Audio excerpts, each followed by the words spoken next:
So we are live. Okay, right. So am I audible? Yes, sir. You're Uh, audible, sir. yeah. Okay. Good evening, all. On behalf of Maharashtra College of Radiology and Maharashtra State Branch of Indian Radiological and Imaging Association, I welcome you to this today's session of web series. Today we have a very senior and very experienced faculty, Dr. S K Joshi. Many of us must be knowing him.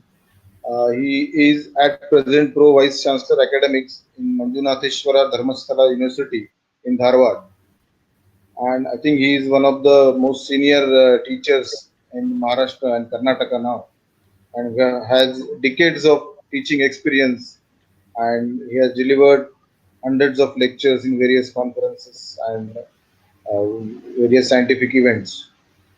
So, sir has already joined us, and I would request him to deliver his lecture on chest wall lesions. Over to you, sir. Thank you. Thank you, Dr. Omkar.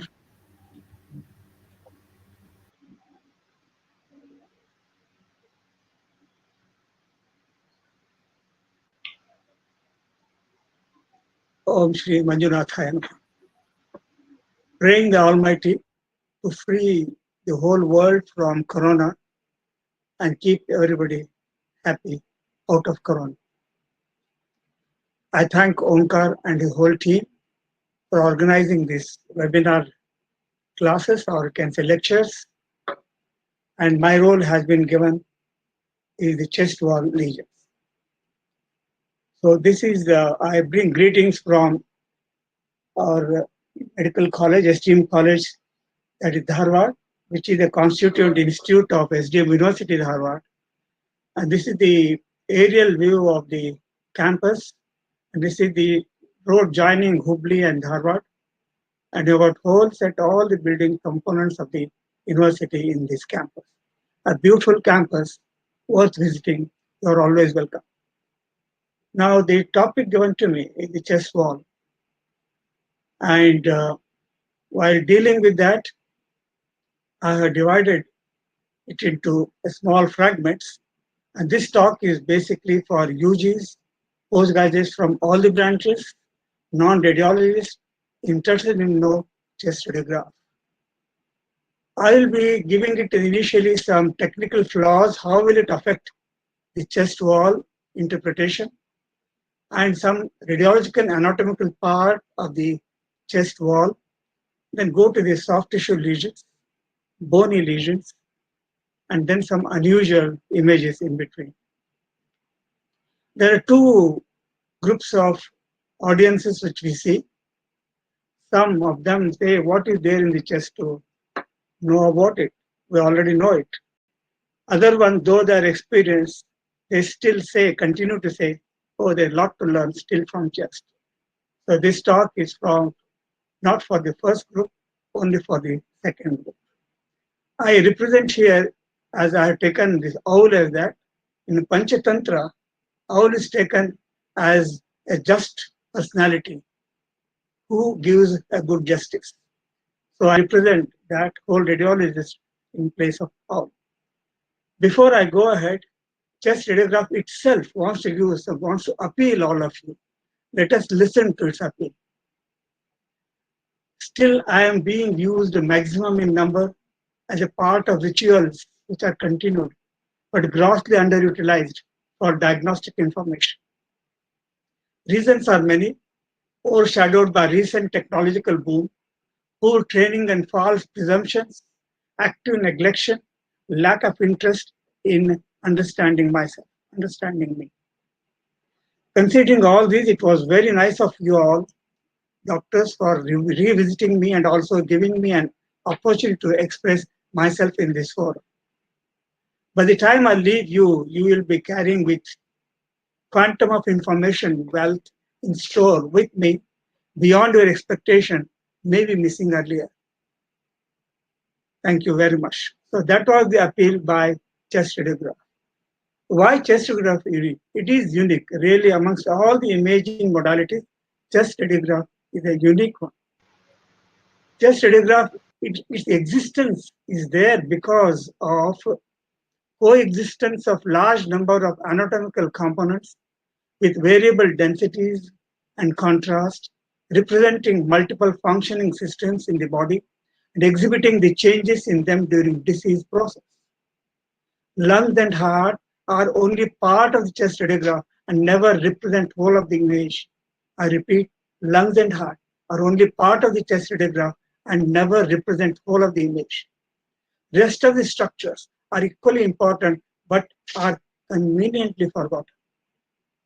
Structures comprising chest radiograph, all these whatever that you see in that list, soft tissues, bony cage of the chest wall, lower portion of the neck, upper abdomen, diaphragms, pleural recesses, and this yellow colored one are commonly read but not the upper list, which are usually neglected. Whom do they represent? All these components, whom do they represent on chest radiograph? Musculoskeletal system, reticuloendothelial system, endocrinal, GI, hemopoietic, hepatobiliary, respiratory, cardiovascular. All these systems are represented one or the other way on a single image, that is chest radiograph. Chest radiograph is the only image so easily available with great potential, representing and reflecting the happenings in so many systems at a time. Am I not unique? Ask just you. Yes, I am unique and I'm more powerful than what you think so. Can you imagine 74% of allotted area in a chest radiograph is covered by bone? So I'm not just gassy. Chest radiograph is not gassy. You can ask me, how did you come to this conclusion? I gave this exercise to one of my students, Dr. Annie. She is now in Canada. I asked her to measure all these osseous components, taking a thread and measure them literally. And fairly we have come up to that. It is more than what routinely we think of. And that's why chest says, I'm here at your service. So, my friend, the onus lies on all of us to exploit maximum information from chest radiograph for the benefit of our patients. Now, let us go ahead. The technical flaws adversely affecting the chest wall interpretation. Now, you are seeing some 3 images here. And the first 2 images of pediatric group, whichever you see one here, are due to gross tube rotations, distorting the chest wall anatomy and creating confusion. This happens usually in ICUs, ECUs by usually inexperienced technician. And the lower here in this, you can see gross rotation, mimicking the right hemithorax is more loosened, mimicking as if it is a bronchiolitis or air trapped area, but it's all due to rotation of the patient. The lucencies are different on both sides.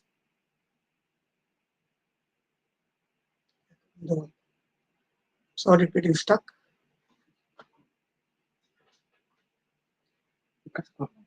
Just a minute.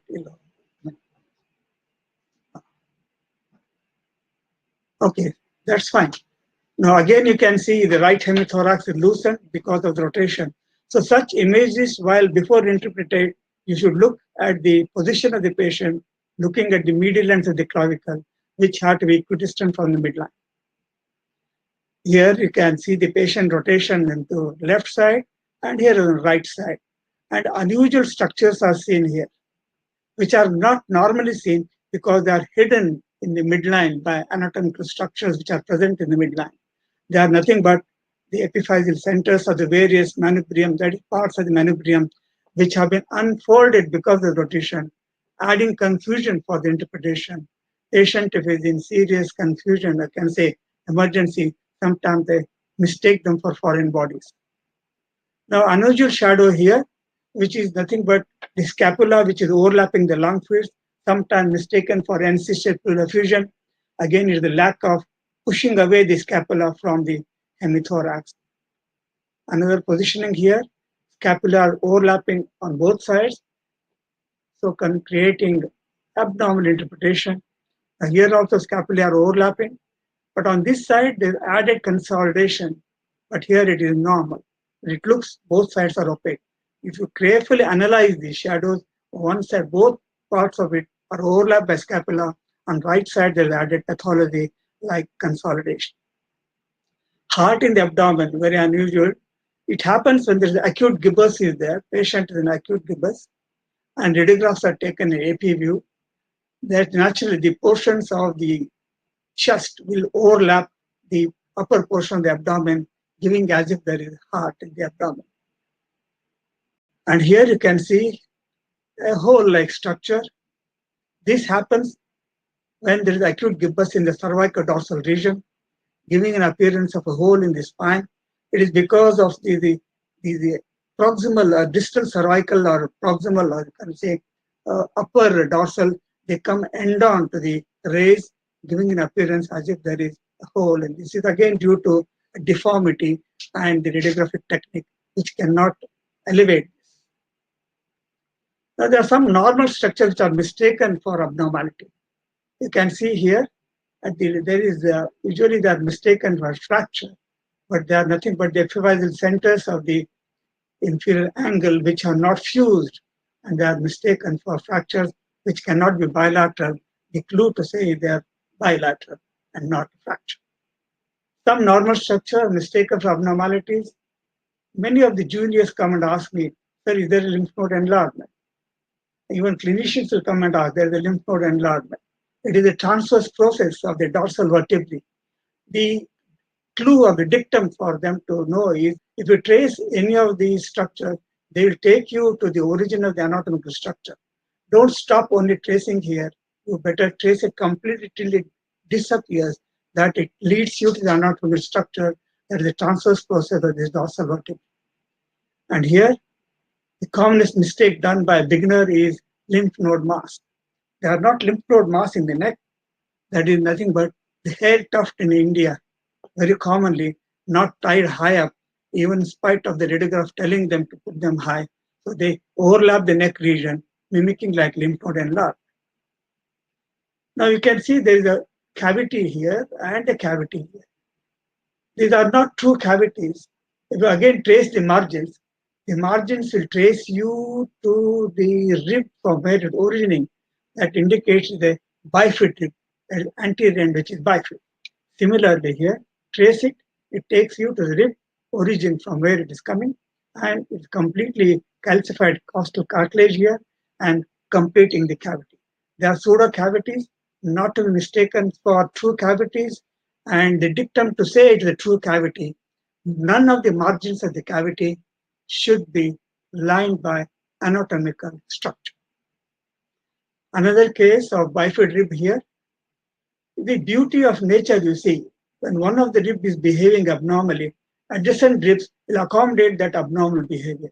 They just move away and giving space for that bifid rib to occupy and be happy. So this is how you can differentiate from the regenerated rib anterior after resection. Sometimes it regenerates, giving an appearance of bifid, not complete but incomplete. There the adjacent ribs are not pushed away. They are normal position. You can beautifully see here in this, there is a bifid rib. Adjacent ribs are away, far away than what you expected. PRAP, very commonly asked nowadays, not in the MD, but sometimes in postgraduates, usually they do ask. There are varieties of list of findings to identify PI and AP, but I feel the more reliable one is, they look at the cervical vertebrae. Cervical vertebrae in PA view, they are tent-like, while in AP view, they are box-like, stacked one above the other. This AP will just look like AP cervical vertebrae, cervical spine, and in PA, the spinous process, the vertebral body look tent-like. It is because the rays are divergent while you are taking the radiograph from PA view, and hence the spinous process are put upwards and giving this appearance. It doesn't happen so in AP view. Now, there is some people who laugh looking at the chest radiograph that you can identify the sex. Yes, you can. You can see the margins. This is called marginal calcification of the costal cartilage. And this is a male patient. And look here, it is a central calcification. It is a female patient. You can rely on it. Now we come to the chest wall proper. Today we are going to deal with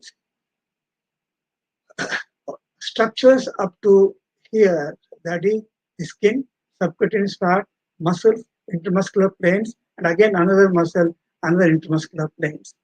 Any abnormalities in that, we can identify them. And we can identify normal planes also to some extent. Now, on radiograph, you can see a continuous line outside the skin, a darker line subcutaneous fat, and still darker line. After that, you get a grayish soft tissue line, muscle, and then again a darker line, intramuscular plane, and deep muscle plane. So any distortion in these, you can put some pathological status specifically in those areas. And all these planes are lost. Inflammatory fluid may be obliterating these planes, giving us one shadow. Same planes are better appreciated here. Similarly, on this side, you can appreciate these planes beautifully.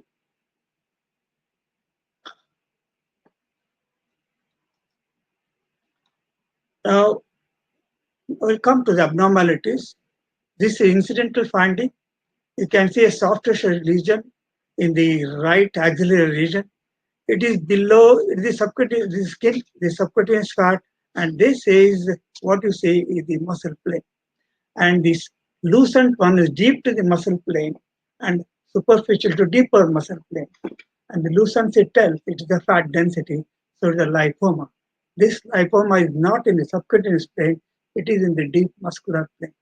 So identifying the various layers of the soft tissues can pinpoint or can localize the abnormality from which plane it is coming when it is benign lesion. You can see better in a magnified view.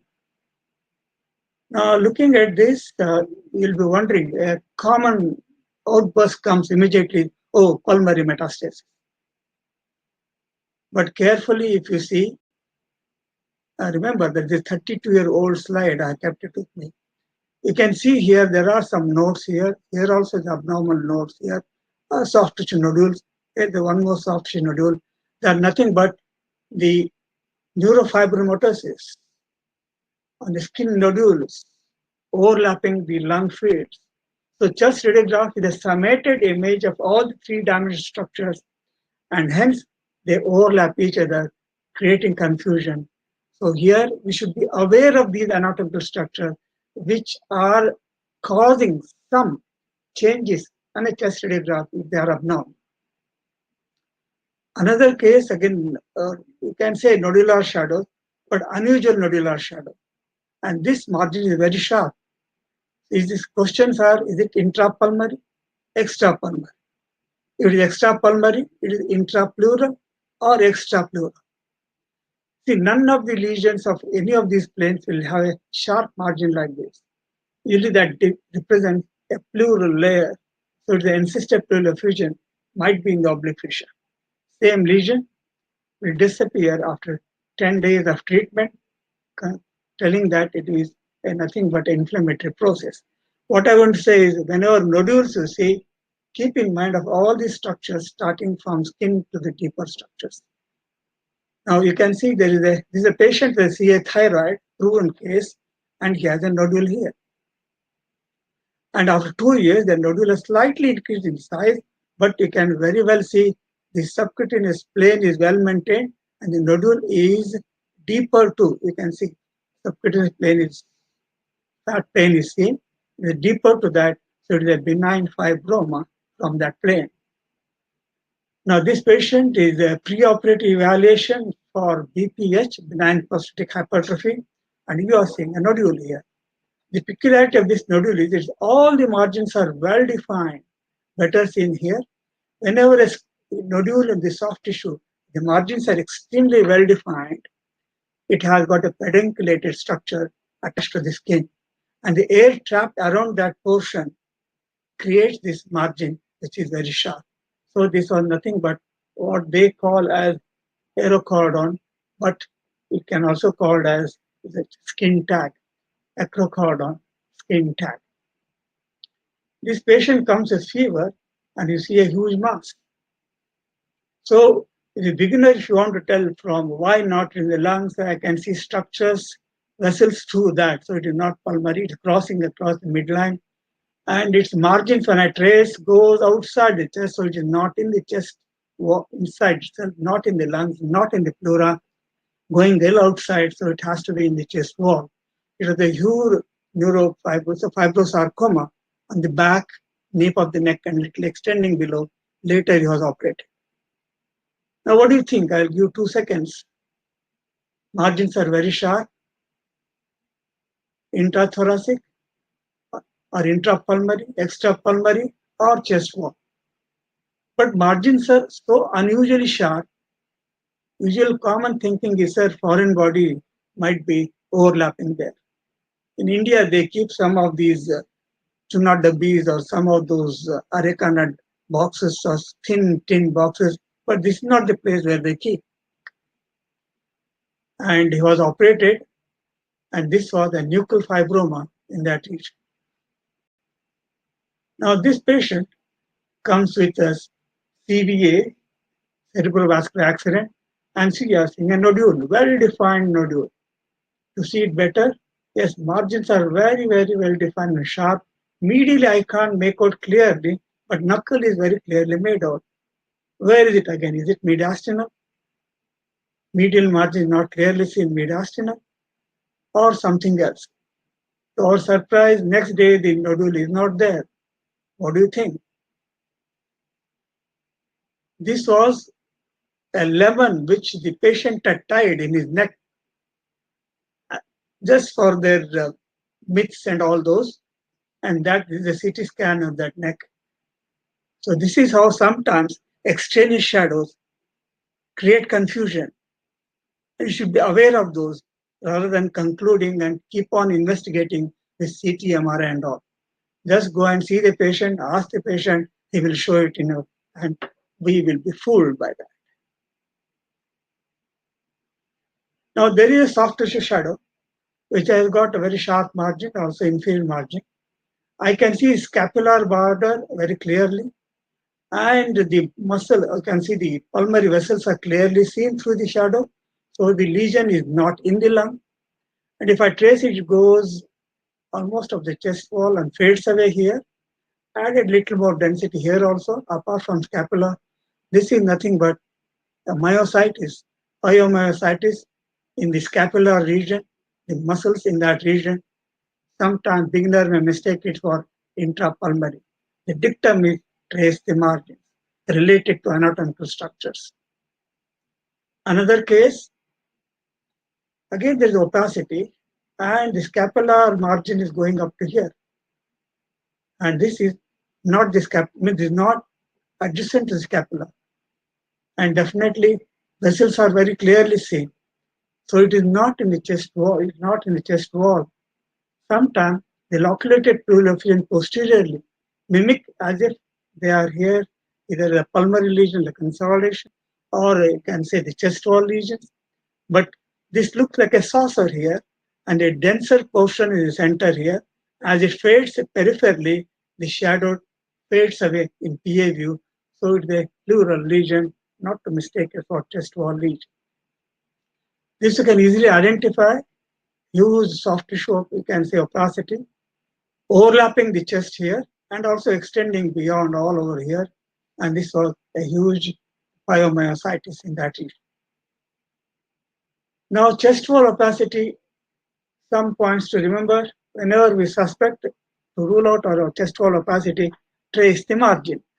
The margin may take you beyond the line of control, means the pleural limit or the chest wall limit goes beyond that. May guide you to the anatomical structure from where it is originating, giving the signature that I am coming from so and so. Underlying pulmonary vessels are clearly visualized. Sometimes usually sharp margins because of the surrounding air. Changes in lateral chest wall should be looked into while the lesions are overlapping the lung tubes. Normal breast shadows, all of us are aware, but they do cause sometimes confusion. We should know various age group and the appearance of the breast shadows. As the age advances, this is the puberty. This is again the later age group of 20, 30, and later, and this elderly. So they keep on sagging, and you can see the differential lung, that is the lucency in the lung getting affected by these dense breast shadows. So we should be aware of those.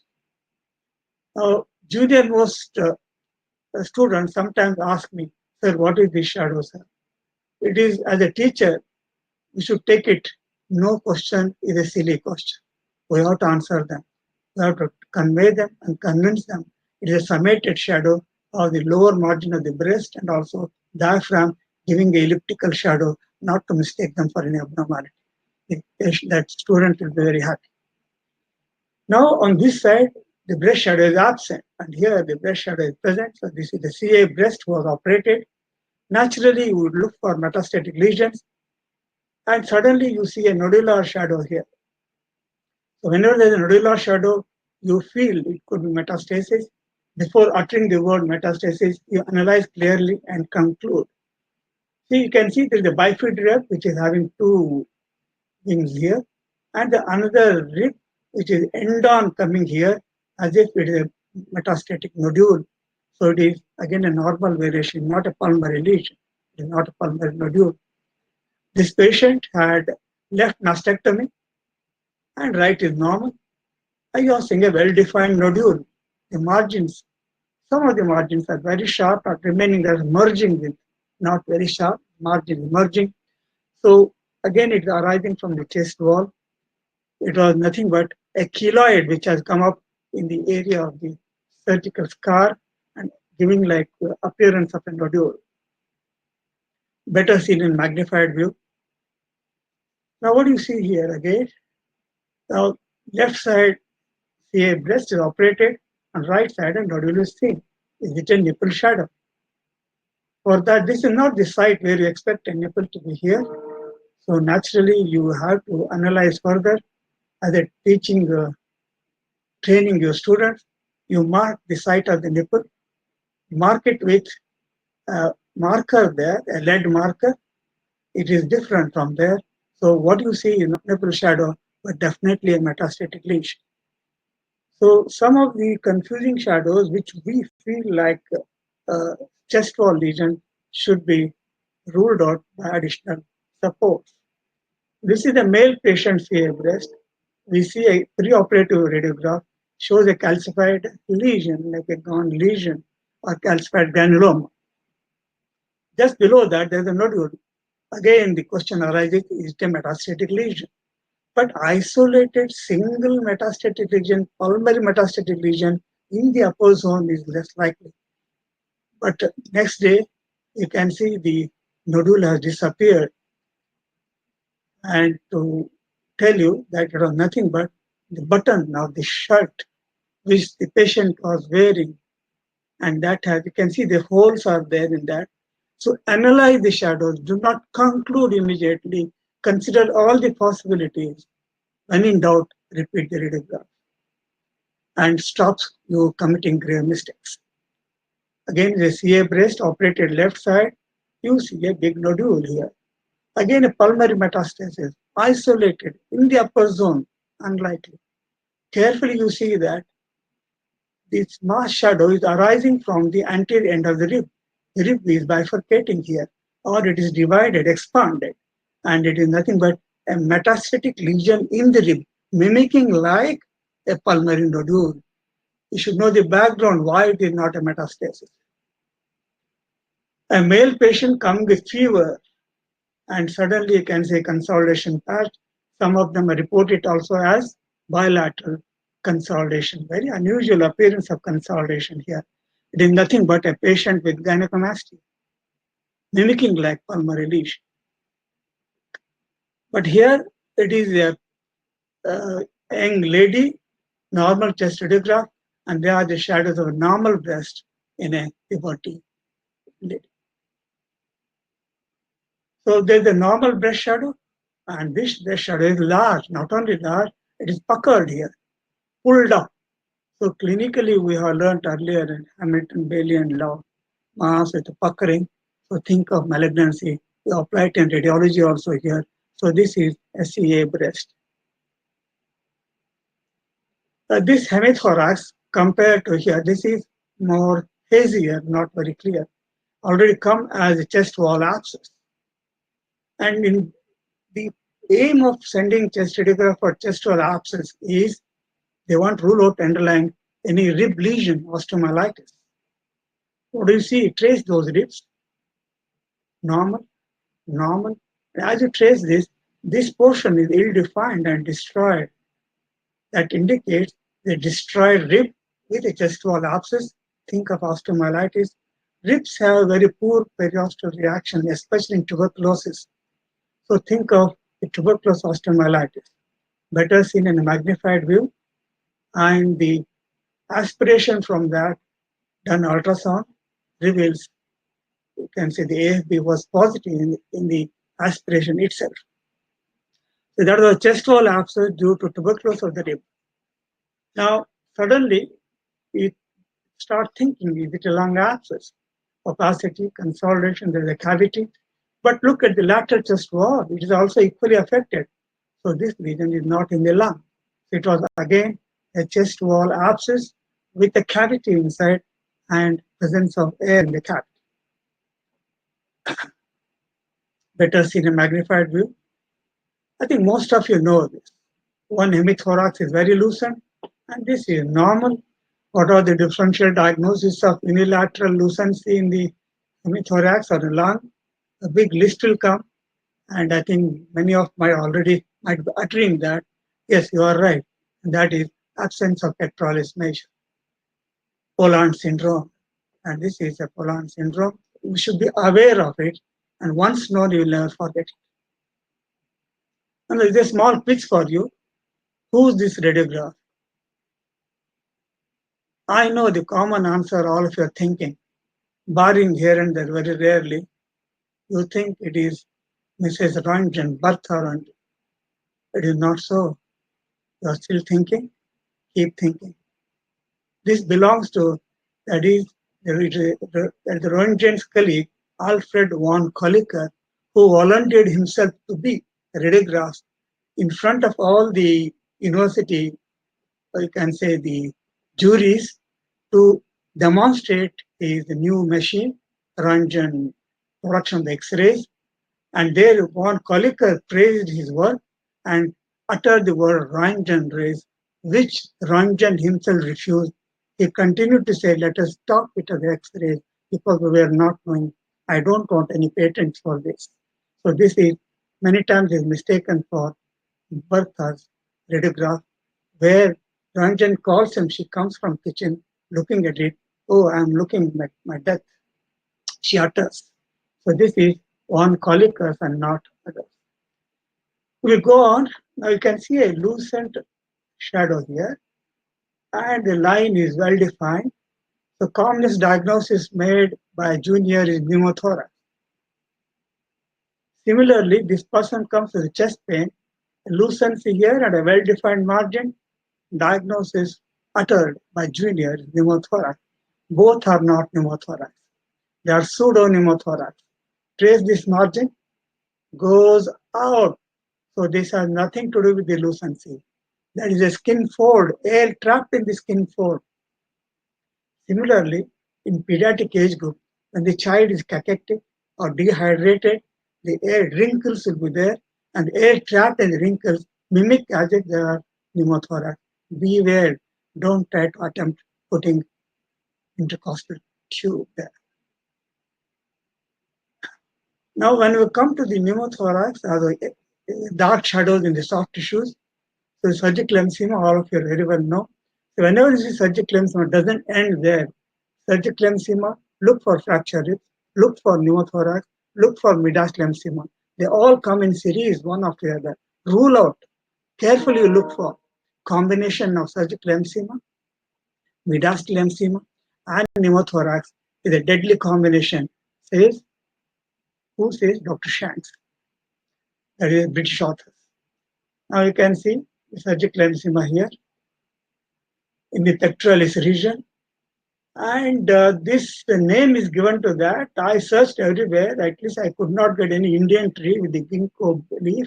If you can go anywhere, any leaf in India which mimics like this, you can label it as all this radiant lucency converging to the insertion here, giving this leaf appearance. You can use your own Maharashtrian leaf appearance, whichever you feel like.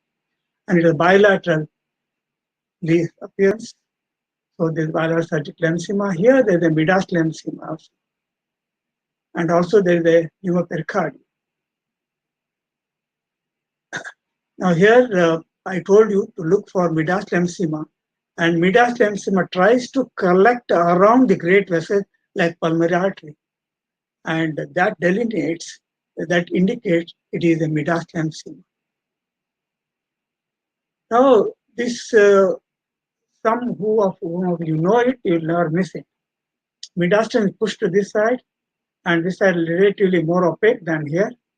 Multiple fracture ribs are seen, and carefully if you see, there is a collapsed lung margin, so pneumothorax, but the appearance is not like a dark pneumothorax.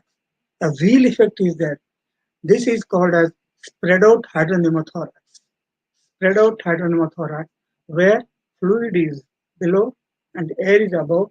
A summated image, it will appear like this. You will not see a fluid level. So such radiographs which are taken in ICU in a supine position do not miss the spread out hydropneumothorax. Coming to bony lesions, before we go, a candidate, a person who can identify and imagine figures in the clouds, he can become the best radiologist, somebody told me.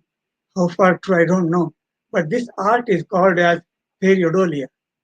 So many of you are periodolia. Now coming to the neonatal or the, again, bony case, you can see there is increased sclerosis at the metaphyseal end, and both the humeri show sclerotic metaphysis here. And of course, he has some amount of patch of pneumonitis. This child was sent for lung symptoms, respiratory symptoms, but we find a dense lines here. This is an indication to do a full body radiography, and you can see uniform cortitis, periostitis, metaphysitis, and some destructions here. A congenital syphilis, very rare to see nowadays. So here the proximal lens of the humera in pediatric age group give a lot of information. Do not confine yourself looking at the heart and the lung and the diaphragm. Go beyond that. A 6 years male with history of trauma on left shoulder, and you can identify there's a crack fracture. But I was not happy with this. Look at the trabecular pattern for 6 years male. It is not normal. Look at this cortical thinning. It is not normal. Something diffusely occurring, involving all the bone marrow. So we suggested them, but the patient went ahead for further management for the fracture there. And they ask for a chest radiograph. All these ribs are showing trabeculae, widened ribs, thinned out cortices, again, very widened clavicle, indicating something diffusely occurring in all the marrow, blowing out all these uniformly, all these bones. That happens in hypertrophic bone marrow, that is in thalassemia. Of course, this is a very frank case of thalassemia, same findings, widened ribs, thinned out cortices, coarse trabeculae. In addition, you can look at the clavicle and the humeri. All of them are involved. And the cardiomegaly, severely anemic, so the anemic heart with CCF. Comes with fever, cough, and failure. This is another big problem in pediatrics. Anything that happens anyway, they come with fever, cough, failure to thrive, not beyond that. So we try to confine ourselves to lung, heart and lung. Very rarely we try to go out. But this is the first radiograph available for radiologists to give little more than what they are thinking. So of course, there's nothing much to be added here, the expiratory phase, but you can see here the oblique fracture of the humerus. Better seen in this. This type of oblique fracture is present on both sides. Both sides oblique fracture of a different age, not usual trauma. This is a battered baby syndrome. We should suspect and go at this further. Again, fever, cough, and not gaining weight. What do you find? There is bronchiolitis, air trapping, and patchy pneumonitis, little air trapping here. Look at the humerus. This is not normal. You can only see it when you say that it is important to see. Otherwise, you will not see it. You should have it in mind. What has happened to you? It must be a regular affair for you to go beyond the lungs and heart. This is irregular frayed margin, a classical case of rickety changes here also. I see the beads here, anterior ends of the dips or rachitic rosary or beads in the anterior ends. You can see that better here also. Beads at the costochondral junction, unossified osteoid tissue, rickets.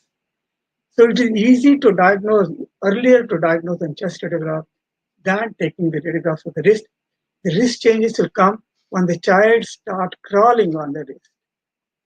But here, well in advance, you can made of, which clinically might not be suspected.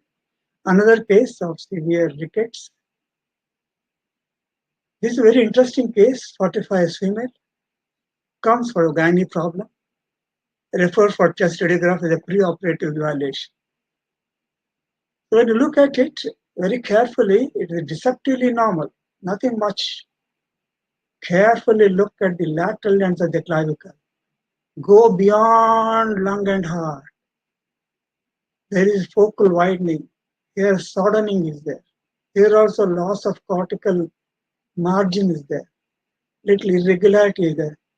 Suspect there is some diffuse problem, hyperparathyroidism. It is better seen here, magnified view. Accordingly, we suggested this cultural survey, but patient underwent surgery and came after 8 months later the history of lumbar canal stenosis. And by that time, you can see nephrocalcinosis, coarse vertebral bodies everywhere, giving some rather like appearance. And you can see similar finding. Already the cystic lesions appeared in the clavicle, which you saw 8 months back, and classical findings of subperiosteal resorption. Tapering of these subperiosteal resorption, better seen here, and that was a classical case of hyperparathyroidism. For the you can see the pepper pot appearance. And later, a further patient was investigated. She had adenoma of the parathyroid gland. She underwent surgery for that. Now, this looks like a bag of bone. A patient on long-term steroids. This is what we find: extensive osteoporosis, soft bone, multiple fractures, which you can identify. Grade 4 protein energy malnutrition. Again, rickets you can find, entry ends of the dips. And in this case, the knee joint changes are also present. Cough and fever. Okay, some amount of bronchiolitis, not much bronchopneumonia, but I was not happy with this thin cortex of the humerus. This is not normal bone for this child. Suspect something systemic problem, though not very classically here. Now we took the forearm. Again, there's a dense metaphyseal line, submetaphyseal lucency, suspect scurvy in this case. Very rare, but here you can suspect them and investigate further. Very easy to manage, but if you miss here, you can only identify when the child comes with bleeding problem. Another case comes with stridor, as mentioned here. Thinned out cortex is here, not much contributor in the lung. 2 years later, this child comes with knee problem. You can see classical findings of scurvy, dense metaphyseal line, eloquent spur, submetaphyseal lucency, and hemarthrosis. You have a chance to identify on chest radiograph at early, provided you know we should look at the humeri and their normal and abnormality windows. So this is again a case of, you can see, rickets suspected, and this was a case of fibrosis. Sorry, this was a case of, you are right, osteogenesis imperfecta, and comes with a fracture. Another case of osteogenesis imperfecta, mixed type, you can see lucency, cystic lesions also, deformities of the bones. This is an unusual case and still it is under investigation, not concluded yet. Genovalgum deformity and short stature. and low phosphorus. So it was clinically and biochemically diagnosed as hereditary hypophosphatemia rickets, but still under investigations. At this level, we can only say it is a bone softening diffuse metabolic problem. And you can see all those deformities of the bones. A very interesting radiograph is neonatal respiratory distress. Nothing wrong here, mild cardiomegaly, maybe their AP view. What is this clavicle? What is this humerus doing here? Why does it look? There's submetaphyseal in the distal diaphysis. You can see striated, you can see streaky, dense lines, sclerotic lines. Somewhere I had read such cases when you see rule out congenital cytomegalovirus, congenital infection. Later it was found to be positive. So you can suspect those here itself. Child has come for cardiorespiratory problem, and from chest wall, from the humerus, you can give a very good diagnosis. This image is not from mine, from net, more classical findings here. And this they call is celery stalk appearance. If I don't know what it's called here, body shape is harder. It looks like that. Neonatal respiratory distress, another one. And of course, this was the antenatally diagnosed itself.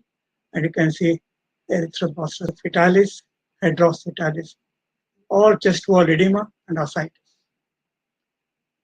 History of fever and cough, diffuse thickening of all the long bones with periostitis, hyperostosis, including the ribs, the mandible, clavicle, and scapula were normal.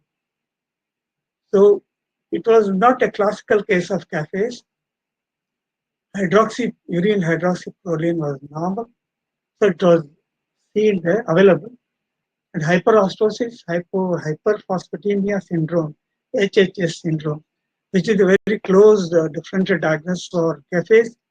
There it is more painful, and commonly the mandible, the clavicle, the scapula are affected, rarely the long bone, but here all of these are. This was a craniofacial unit. Patient had a lower jaw swelling, preoperative radiograph.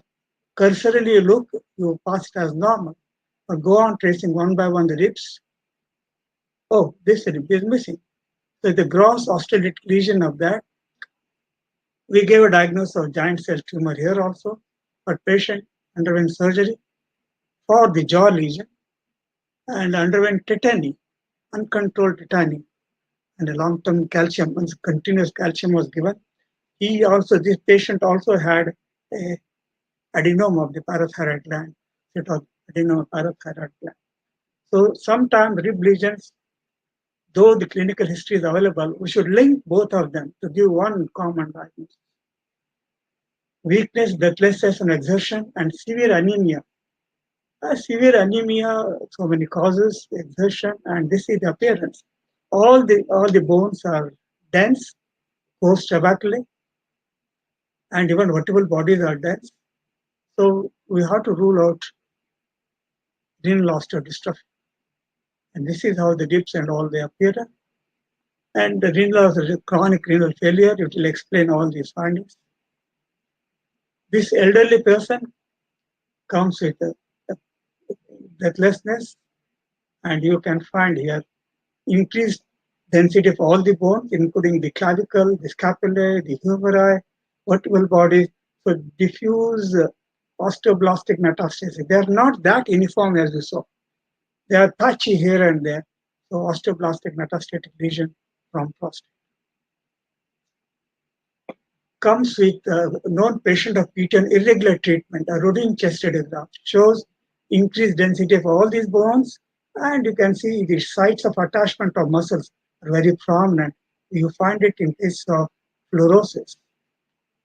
Even the ligaments are very prominent. And accordingly, the rest of the ligaments are all ossified or calcified. Here also, sacroischial ligaments are calcified. So this was a case of fluorosis. No doubt, classical findings will be intraosseous membrane. It was not taken in this patient. We are gradually coming to an end. I have some more slides. Bear with me. fever, cough, weight loss, and anemia. Again, same thing. Fever, cough, weight loss, and anemia. So again, chest clearly, lungs are normal, heart is normal. Don't forget to look at humeri. Oh, there are multiple well-defined punched out osteolytic lesion, symmetrically seen on both sides. What do you see? Whole skeletal survey shows extensive leukemic infiltration. It was a case of leukemia. Comes with pain in the left anterior chest. They just wanted to know what is wrong with that. Go on seeing all the ribs are normal, normal, normal, normal, normal. Oh, this rib is missing. So whenever you see ribs, do not see the ribs. Don't smear the ribs like this.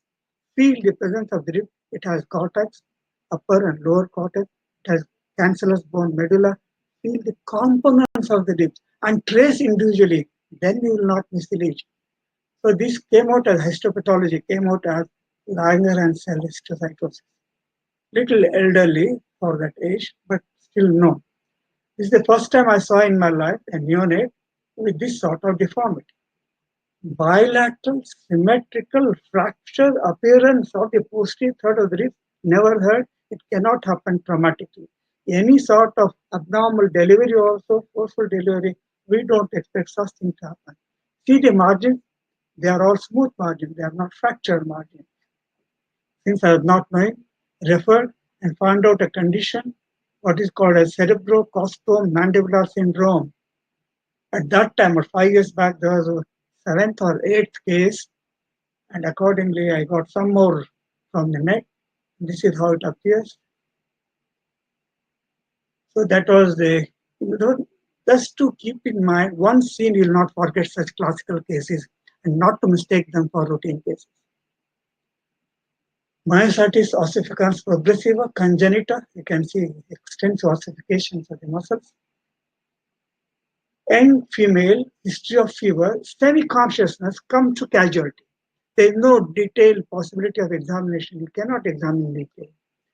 So sent for radiograph, taken just AP supine, and carefully if you see, there is a paravertebral shadow. And that is the paravertebral axis. A cursory view, you will miss it.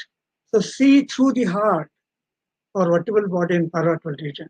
Develop it a regular habit and a penetrated view later. In the case of pot spine, the paravertebral abscess and patient had TB meningitis also. So known case of osteomyelitis of the fibula, a preoperative chest radiograph. Everything is normal. Carefully go beyond the lung and heart. You can see there is a scapular destruction. Multiple osteomyelitis is known. Multifocal osteomyelitis is known in children. So don't have a cursory look. Go beyond lung and heart and try to identify. Some extraneous mimicking shadows, no doubt they are nothing but your ECG lead shadow. Someone is present here, doesn't look like a lead, something else. They are extraneous. What is this? There may be artifact. Don't push him with artifact. This is a PDA closure device in a congenital heart disease of PDA. It looks like this. These are all extraneous shadows. Don't mistake them for these ECG leads. Carefully see in a magnified view. They have a hole here. They have a canal here. They are nothing but the beads which the patient is wearing, and they are pushed aside. A case of acute abdomen, incidental findings of then shadows here. Usually the ladies, they wear some beads, they'll put it in the what they call a pseudo pocket, and that is collected in there. That is her own necklace containing many beads. It is obvious, just to make you aware, chest wall also can give information regarding such tumorous findings of the scapula. The exhaustosis, medulla continues with that, cortex continues with the parent bone. So this was exhaustosis from there. Whenever you see massive pleural effusion, it doesn't stop there. You should go beyond that and try to find out the cause for this pleural effusion. Other side, you see pulmonary metastasis. There's little rib destruction here, soft tissue lesion. So don't stop in giving the diagnosis of pleural effusion. Go beyond that. Try to search for the cause for the pleural effusion. Another massive pleural effusion with inversion of the diaphragm, Don't stop. Look carefully all the dips. There is a destruction. So there is again a metastatic lesion in the rib with a malignant pleural effusion. A massive pleural effusion, same method you follow. Don't send it off. Trace carefully all the dips, and try to look for any possible finding. You will see 1, 2, 3. So many findings are here, and all of them are nothing but metastasis, suggesting that it's a malignant pleural effusion. It's very easy to push it off, telling it's a pleural effusion, but try to look for the underlying cause. So this is a clinically suspected pleural effusion. Accordingly, patient was tapped, but you can see there's a peculiar lace-like reactionary periostitis, and there's some soft tissue mass-like lesion. Similarly, soft tissue mass-like lesion, but the periostitis is not very clear. The exposure is not optimum here. So the rib lesion, pleural effusion, and a mass-like lesion, such things you should rule out Ewing's tumor. A rib lesion is a destruction without newborn formation of erotic newborn formation, either tuberculosis or Ewing's, with underlying some of these findings, and CT definitely shows evidence of tumor of the huge soft tissue component. Now, juniors might have not seen, these are the treatment given in old age, putting all these elastic balls into the lung for tuberculosis management. They're just compressing the portion of the chest for tuberculosis.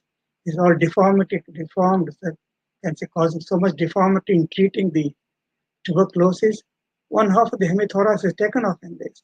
You will not say they're only for historical value. Carry home message. The chest radiograph is unique. You should say yes.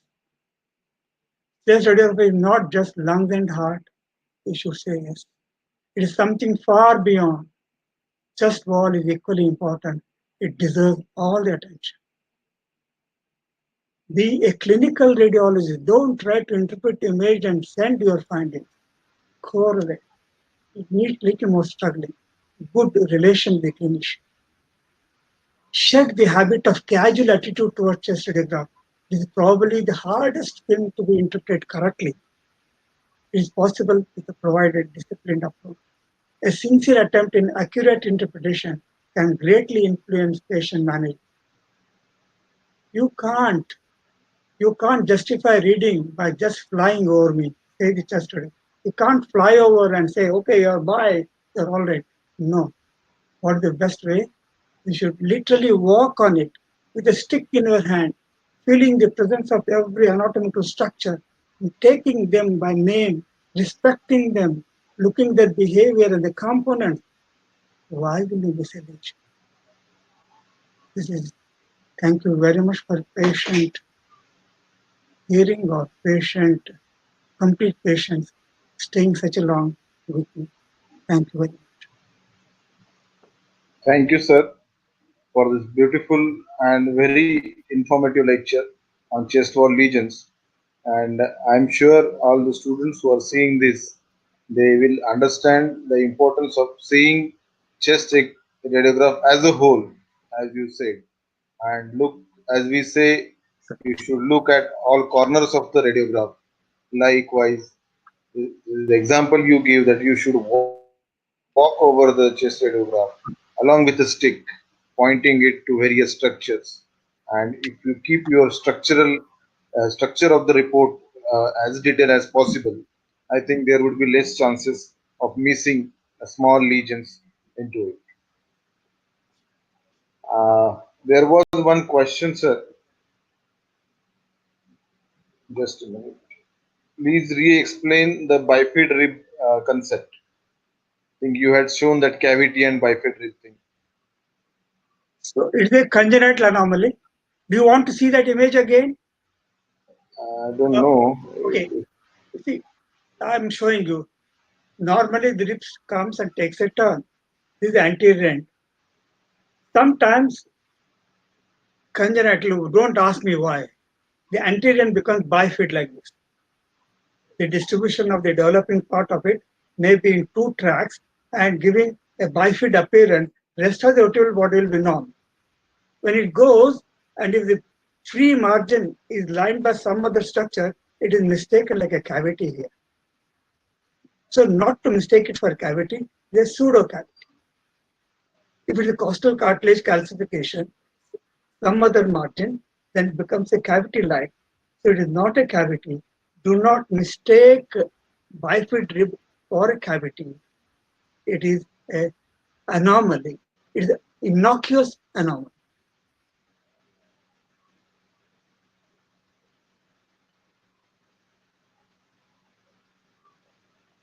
Right, sir.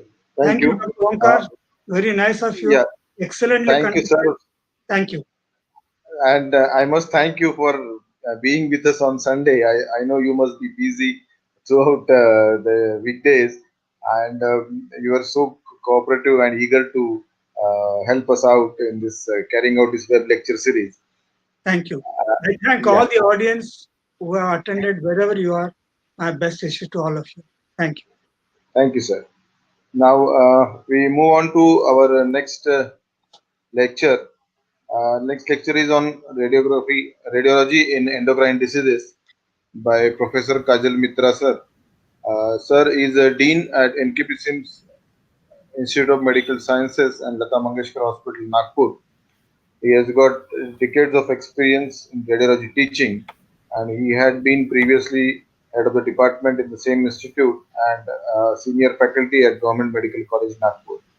I request sir to start his deliberation. Thank you, sir.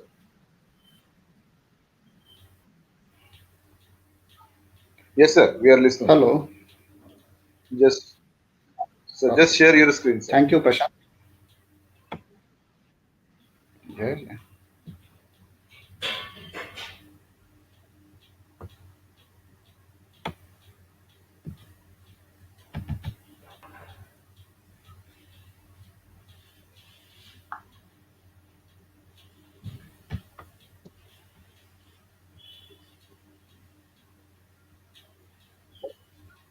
Yes, sir.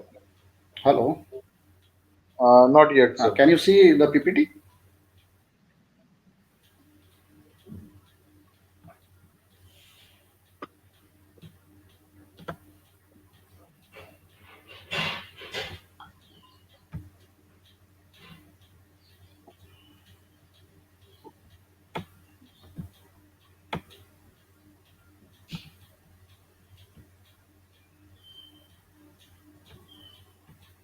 Yeah, you can see the desktop.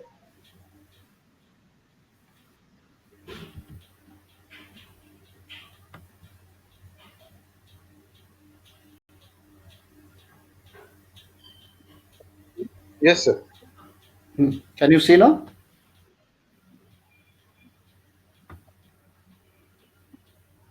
Okay. Good evening, friends. I have named my presentation today as skeletal manifestations of endocrinal diseases for a specific reason. There are many endocrinal organs, endocrinal systems in the body, and not all the endocrinal systems cause florid skeletal manifestations. So we will be not seeing those systems where there is no skeletal manifestation, broadly speaking. I can tell you, friends, that when we were residents, when I was a resident way back in 1985, 86, we did not have CT scan, we did not have MRI, we even at that time in GMC Nagpur, we did not have ultrasound. So all the focus would be on conventional radiology, that is X-ray and related things. So we would do a lot of workup of the patients of endocrinal diseases and other diseases, and we would try to see the skeletal manifestations in great details. So those were the times. And therefore, today we will be discussing the skeletal manifestations mainly. And among these endocrinal diseases, I have selected few diseases which have very spectacular skeletal manifestations, rather than those diseases, those endocrinal diseases which have very minimal or very vague kind of skeletal manifestation, which can be present in any other disease. So let us see what. So the first and foremost is acromegaly. Now, acromegaly, as you know, is caused by oversecretion or hypersecretion of growth hormone from pituitary. Now, pituitary obviously is known as master gland, master endocrinal gland, and also it is controlled by hypothalamus. We know now, and there is anterior pituitary, posterior pituitary. Anterior pituitary has so many hormones. Posterior pituitary also has hormones, and anterior pituitary there is growth hormone obviously, and if the growth hormone somehow is secreted in a great amount, in a larger and bigger amount, you will have acromegaly or gigantism, depending upon the age. If the patient is a child before the fusion of epiphysis, and he has oversecretion of growth hormone, the length of the body increases. Now, I will tell you broadly speaking, before fusion of the epiphysis, if there is more of growth hormone, the length of the body will increase. As a contrasting feature, when the epiphysis fuses with the metaphysis in adult age, that time, if there is oversecretion of growth hormone, what will happen? The length obviously cannot increase because the physeal plate is closed. The growth plate is at that time, what happens is the breadth increases. So broadly speaking, length increases before fusion and breadth increases after fusion.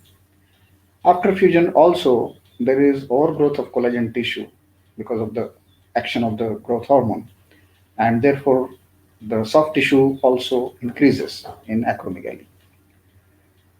Let us see what are the specific signs to diagnose acromegaly. If you have not seen a patient of acromegaly, let me tell you, those who are maybe junior residents and young residents may not have seen a case of acromegaly during their undergraduate days or even postgraduate days. Have you seen Jaws character in James Bond pictures, earlier James Bond movies? So remember that Jaws character. He was a giant with huge body and very big head, the frontal bossing, the prognathic jaw, the overgrowth of the mandible, and large and broad hands. So that was a typical case of acromegaly. The patient looks like that. Now, why this happens? Why this particular disease is known as acromegaly? Acro, acro means the end of something. So acro, that is the end. So we say acro when we are talking of the finger ends. Acrosteolysis. What is acrosteolysis? Acrosteolysis is destruction of the terminal phalanx. So acromegaly is basically enlargement of the end parts. That is how it starts probably. So ends of fingers, ends of toes, and also end of the face. That is the mandible here. So that is how you should remember it. So it is acromegaly caused by over secretion of growth hormone before fusion and after fusion. Before fusion gigantism, after fusion acromegaly. Now, what are the pathological changes and how the same pathological changes reflect in radiographic findings? Let us see. There is stimulation of endochondral bone formation in acromegaly as a result of action of growth hormone. The same stimulation of endochondral bone formation will result in enlargement of the osteochondral junctions and thickening of the intervertebral discs. Stimulation of periosteal bone formation. This is another factor. Endochondral bone formation is stimulated as well as the periosteal bone formation is stimulated. Now, periosteal bone formation stimulation will cause mandibular enlargement and thickening of the cranial vault. prominence of the supraorbital ridges, these supraorbital ridges, and prominence of the facial structures. There will be cortical thickening of the tubular bones and enlargement of the phalangeal tufts. Some of these are very classical, we will see later. Then there can be increase in sagittal and transverse diameters of the vertebral body. Also, I will show this. If there is a stimulation of subligamentous bone formation, then it will lead in calcaneal enthesophytes, excrescences on patella, and excrescences on many bones. So something like enthesopathy, what you see in acromegaly. Then there can be overtubulation of phalanges, metacarpals, metatarsals, intracortical striations. These are all minor things. Then there can be vertebral scalloping. Yeah. So that is one of the important findings in the spine. There can be, apart from enlargement in the sagittal diameter and transverse diameter, there can be vertebral scalloping. Proliferation of articular cartilage. This is again very peculiar feature. I will tell you how it is so peculiar. So proliferation of articular cartilage leads to widening of the articular spaces. So the joint spaces will widen. Joint spaces will widen. There is some disturbance. I can hear some disturbance.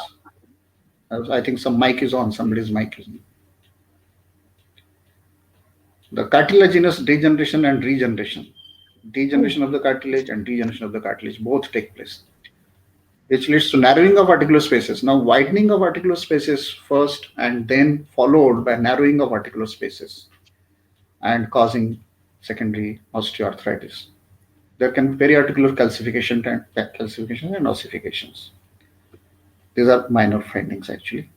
Now, connective tissue hyperplasia leads to increased thickness of bone. This is again very specific to acromegaly, which is known as hill pad sign. We will see it. Then if there is pituitary neoplasm causing hypersecretion of growth hormone, then that will be seen in as a Sella-Turcica abnormality. As you know, in pituitary neoplasms, there can be the different types of neoplasms.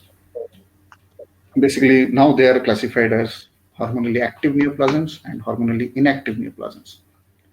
Hormonally active neoplasm obviously will cause acromegaly or gigantism. Now, for Sella-Turcica abnormalities nowadays, plain X-ray is just a screening procedure where if we see a large Sella-Turcica, we go for CT or MR, preferably MR. And we don't stop at measuring the Sella-Turcica in various dimensions, we used to take conventional tomography previously. Conventional tomography, you may not have heard of it. We had a machine for conventional tomography and we used to do that for measuring the different dimensions of Sella-Turcica and other things.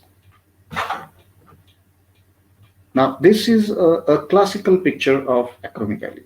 Classical lateral X-ray skull of acromegaly, where you see the widening of the calvaria, frontal bossing, prominent supraorbital ridges, large sinuses, prognathic jaw, protruding prognathic jaw, and obviously the Sella-Turcica is enlarged. The anteroposterior diameter is around 2 centimeters, more than 2 centimeters. So this is what is a classical picture of acromegaly lateral skull. Remember this. Now, coming to very specific quantitative assessment of acromegaly. Normally, we do most of the exercise as a qualitative assessment, which we just saw.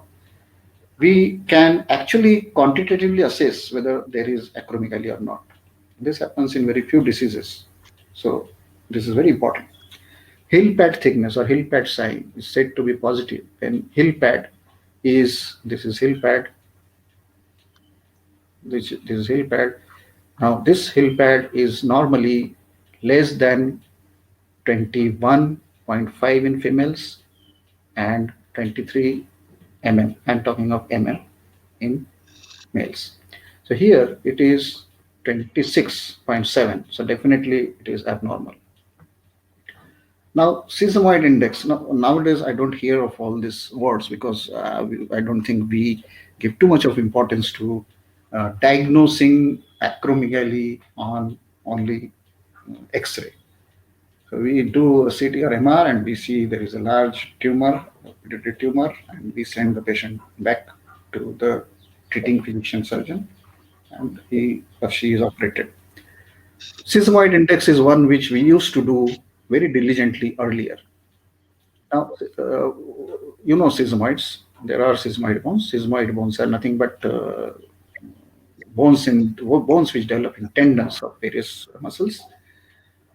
We commonly see sesamoid bones in hands, and the first metacarpophalangeal joint is where that sesamoid bone is taken up for diagnosing acromegaly.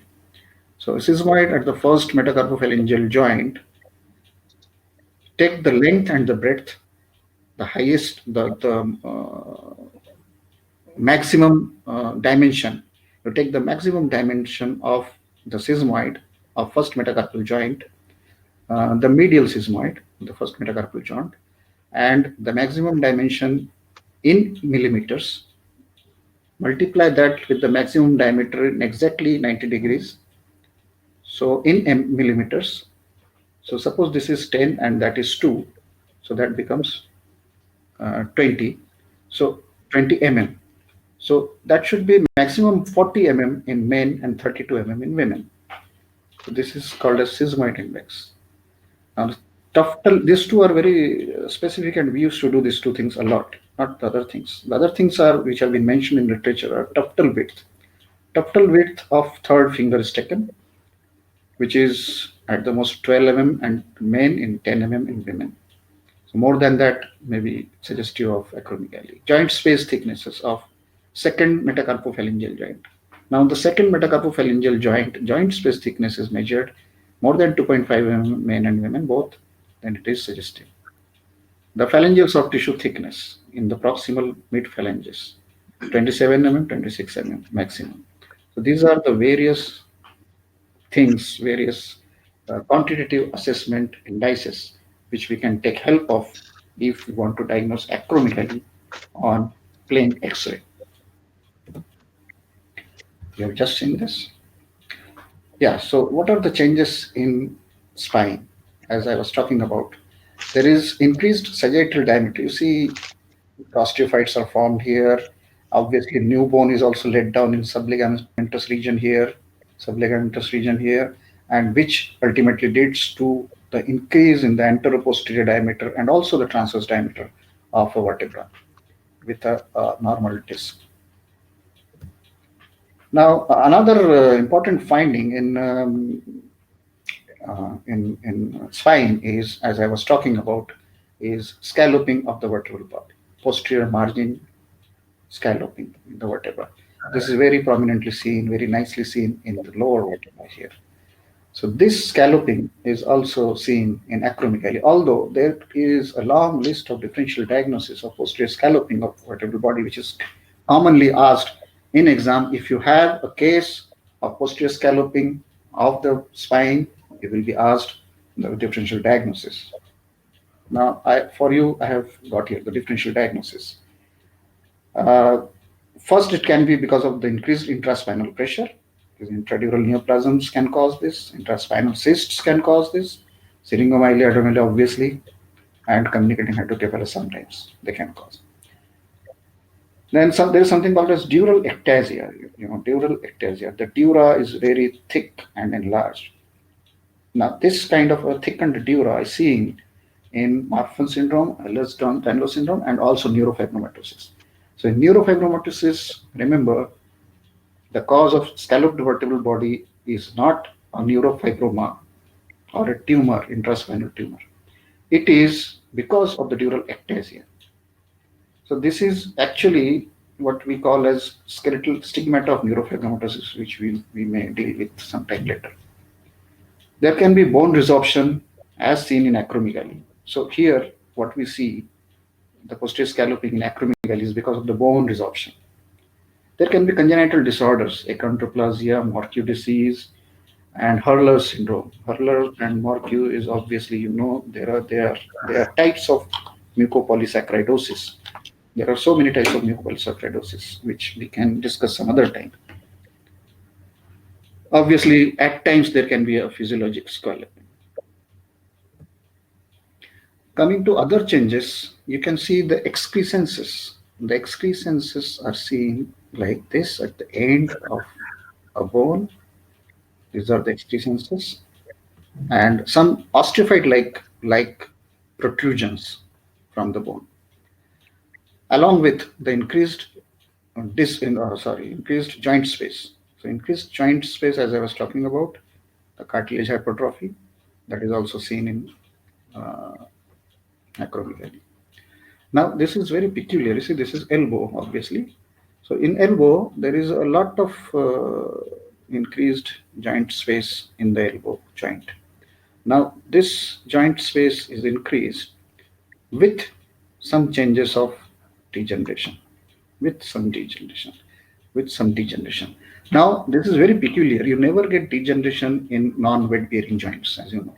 It's very rare to get degeneration in not weight bearing joints. You get in knee joints, you get ankle joint, hip joints, but not in the upper limbs. So, degenerative changes in a non-weight bearing joint along with increased joint space. Now, this is paradoxical, isn't it? Whenever we have osteoarthritis, there is reduced joint space. But here, in presence of osteoarthritis, there is increased joint space. So this is very peculiar and almost pathognomonic, almost diagnostic of acromegaly. Increased joint space in presence of degenerative changes in non-weight bearing joint. Remember, these are again very peculiar changes in acromegaly. You can see widening of the tuft and also a pseudoforamen formation. This is almost like a foramen, which has been given a name of pseudoforamen. So pseudoforamen formation, widening, and excrescences, bony excrescences. These are very peculiar. In a pubic bone, coming to pelvis, there is a spine-like projection from the medial ends of the pubis, the superior rams here, and also some calcifications in the ligaments. So this also can be seen in acromegaly. So here we come to an end. The acromegaly, remember all the quantitative and qualitative assessment and also the joint peculiarities in acromegaly. Hill-Pat sign, sesamoid index, and other quantitative assessment, as well as the qualitative assessment. So that can give you a fairly good idea, and you can diagnose acromegaly pituitary problem in plain X-ray skeleton. Hypopituitarism, obviously not very skeletal, not so spectacular in skeleton as acromegaly, but you can see delayed appearance of epiphysis and delayed fusion of epiphysis here, and along with dwarfism, along with less growth, short stature, delayed appearance, and delayed fusion of epiphysis. This is a 23-year-old patient having still not fused lower end of radius epiphysis. Now, I remember we had, when I was appearing for MD exam, I had a long question on dwarfism. And I tell you, nobody was prepared, in my batch at least, nobody was prepared for this question. There was a long question on only dwarfism, different types of dwarfism and radiological findings. So you should also prepare dwarfism or short stature as a long question and also practically to diagnose patients. So this is the list of causes of short stature. The endocrinal disorders, non-endocrinal disorders, there are so many. Skeletal disorders and chromosomal aberrations and other miscellaneous conditions. So you should go through this list and try to write down the different findings in different. So try to prepare this as a long question or a long case in practicals. Coming to another very important endocrinal gland, and that is parathyroid, which again, as acromegaly, has very peculiar findings uh, where you can diagnose parathyroid hormone problems on skeleton. So therefore, we will consider parathyroid also. Now, parathyroid hormone or parathormone, at times it is called as, it is needed for proper transport of calcium in bone and intestine and kidney also. What it does, it removes as a response to low calcium level in blood. Parathyroid becomes active. It releases calcium from the bone. It draws the calcium from the bone through the action of osteoclasts and releases that drawn calcium from bone into the blood to maintain blood level, because maintaining blood level of calcium is very important. It also stimulates the extensive bone remodeling. Now we will see how it does that. There are three types of hyperparathyroidism. When we talk of over secretion of parathyroid hormone, there are three types of hyperparathyroidism: primary, secondary, and tertiary. The primary hyperparathyroidism is caused by hyperplasia, adenoma, or a carcinoma. Hyper or parathyroid adenoma, parathyroid hyperplasia, or parathyroid carcinoma. The secondary is caused by sustained hypocalcemic state, as I was talking about now. It is caused by sustained hypocalcemic state which occurs in diseases like CKD. So chronic renal failure will give rise to sustained hypocalcemia. How it does that, you know, I think I have talked on this when I talked on metabolic disorders, when I talked on vitamin D metabolism. The vitamin D is metabolized in liver and kidney also. The first hydroxylation takes place in liver. It becomes 25 hydroxycholecalciferol, and the second hydroxylation of vitamin D takes place in kidney into 125 dihydroxycholecalciferol. That is the most important metabolite of vitamin D, most active form of vitamin D. 125 dihydroxycholecalciferol, second hydroxylation in kidney. So if there is a chronic kidney problem, chronic kidney failure, chronic kidney disease, this particular mechanism is hampered, second hydroxylation of vitamin D. And that leads to ultimately low calcium, because there is no absorption of calcium from the gut, which vitamin D mediates. So low calcium level caused in CKD or diseases like malabsorption syndromes. Second disease of sustained, second cause of sustained hypocalcemic state is also malabsorption syndrome. So in both these types of diseases, there will be sustained hypocalcemia, which gives rise to overproduction of parathyroid hormone, leading to secondary hyperparathyroidism. Now, tertiary hyperparathyroidism is because of a long-standing secondary hyperparathyroidism. Now, because of CKD or because of malabsorption, if there is a long-standing hyperparathyroidism, the parathyroid glands become autonomous. Then they are no more dependent upon the feedback mechanism, hypocalcemic state, or anything. So in that case, they become autonomous and they cause hypercalcemia as autonomously functioning organ, not dependent upon any feedback. So that is known as tertiary hyperparathyroidism. The changes in hyperparathyroidism are basically bone resorption, as I told you. It resorbs the bone, it absorbs calcium from the bone, and it leads to, it gives calcium to the blood to maintain the blood level. So bone resorption is seen in various types of bone resorption and in various parts. The early bone resorption may not be so demonstrable on X-ray. Definitely macro radiography of hand, which we used to do a lot, during my residency, we used to do macro radiography of hand many times in such patients where we suspected hyperparathyroidism. How do you do macro radiography? Now these have become actually obsolete. No one will tell you, no one will ask you to do macro radiography.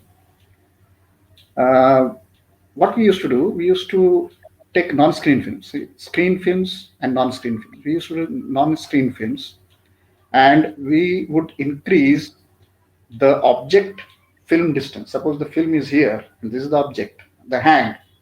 So we would, instead of keeping the hand on the cassette, we would move it up. So increase this distance to cause magnification. See, as a basic principle, of X-rays, the distance is increased. The uh, film object distance, if you increase, there will be magnification. So this magnification, we used to take this advantage of the magnification, and this is known as macro radiography. So we used to do a lot of macro radiography of hand, and obviously without screen. So with screen, there is some distortion of the fine architecture of bone. Remember, without screen, there is no distortion of the fine trabecular and fine architecture of the bone. So we used to do macroradiography, can be done, yet there are various types of bone resorptions, which can be subperiosteal, intracortical, endosteal, subchondral, subphyseal, trabecular, subligamentous, and subtendinous. These are the types of bone resorption seen in hyperparathyroidism. Now, coming to a very peculiar kind of resorption, that is subperiosteal resorption, which is commonly seen on the radial aspect of the middle phalanx of the index or the middle finger. So index or the middle finger, remember index, middle finger, and the radial aspect. This is the radial aspect. So this aspect, and again middle phalanx. So middle phalanx, most prominent seen in middle phalanx of the index or the ring finger on the radial aspect. So this, and this. If you look at the question in the minds of residents usually is how to identify subperiosteal resorption. What is subperiosteal resorption? Here, if you look carefully, this is a fine radiograph. Here you can see carefully. This is the periosteum. This is the periosteum, and this is the endosteum. Okay, the periosteum and the endosteum. The resorption of the bone is in the subperiosteal region, and not here. So this is called as subperiosteal resorption of the bone.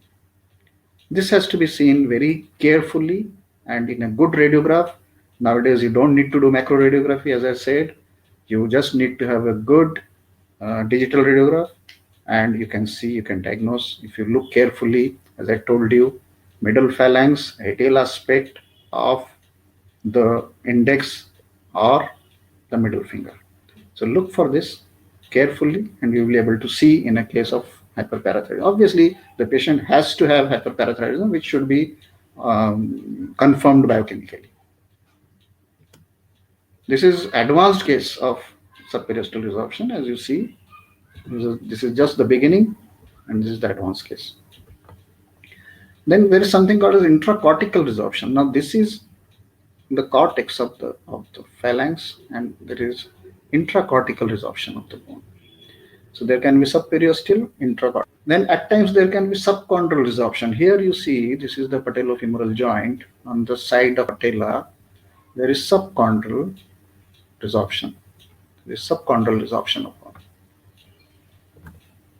Now the same resorption of bone takes place in skull also, which is a type of trabecular resorption. Now we are talking of trabecular resorption.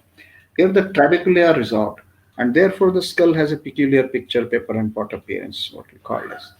So this is a very peculiar picture in hyperparathyroidism of trabecular resorption. Brown tumor. Now these are localized areas of osteolysis, and they can be expansile at times. They can cause the thinning of the cortex, and they are very well defined. Obviously, the zone of transition is very, very narrow. So this is pathologically localized accumulation of fibrous tissue and giant cell. So here the matrix is formed of fibrous tissue and giant cell. The common bones affected are ribs, facial bones, pelvis, and femora. But it can be seen in other bones also, both seen in primary and secondary. So previously it was thought that it was seen in secondary, some said it was seen in only primary, but it is seen both in primary and secondary. No distinction. Why is it called as brown tumor? This is a question which flummoxed and which probably comes to mind of every resident or every radiologist as to why this is called as brown tumor. Some say that it was described by uh, somebody called as Brown. So, and many people accept that. Okay, Brown described it first. So it's not actually that Brown described it first. It is called as brown tumor because this tumor, as I told you, the matrix is formed by fibrous tissue and giant cells. However, this has a hemosiderin ring and hemosiderin inside. So degenerated blood products are there, and they are typically seen as brown. If you cut open, they are seen as brown. So therefore, it is known as brown tumor, and not because of Mr. Brown. There is something called a pseudo hyperparathyroidism also, as distinct from pseudo hypoparathyroidism and pseudo hypoparathyroidism. These are very confusing terms, you see. So you have to read them carefully, understand them, then you will remember. So forget hypoparathyroidism, that is separate entity. We are talking of hyperparathyroidism, where there can be a pseudo hyperparathyroidism. We just saw hyperparathyroidism. Now, what is pseudo hyperparathyroidism? It's a syndrome which is seen in malignancy, a paraneoplastic kind of a syndrome, where you find hypercalcemia in absence of demonstrable skeletal metastasis or primary hyperparathyroidism. So in some malignancies, there is no demonstrable skeletal metastasis or primary hyperparathyroidism, but you see you find hypercalcemia. So that is how it is called as pseudo hyperparathyroidism. Coming to a very important topic in this respect is renal osteodystrophy. Renal osteodystrophy is a distinct entity, as I was talking about, as you have understood why kidneys are so important in calcium metabolism. I have told you twice, thrice, four times maybe. So the kidneys are very important in calcium metabolism, which is mediated through vitamin D, and therefore kidney diseases can cause changes in the skeleton to a great extent, and they again are mediated through various factors. First is secondary hyperparathyroidism. So remember, renal problems, chronic renal problems, can cause secondary hyperparathyroidism. I told you why earlier. Because of obviously the phosphate retention leads to decrease in the calcium level. And role in vitamin D I have already told you in details. So secondary hyperparathyroidism is one. Second is changes of rickets or osteomalacia. Third is osteoporosis. Fourth is osteosclerosis. Both are absolutely opposite to each other.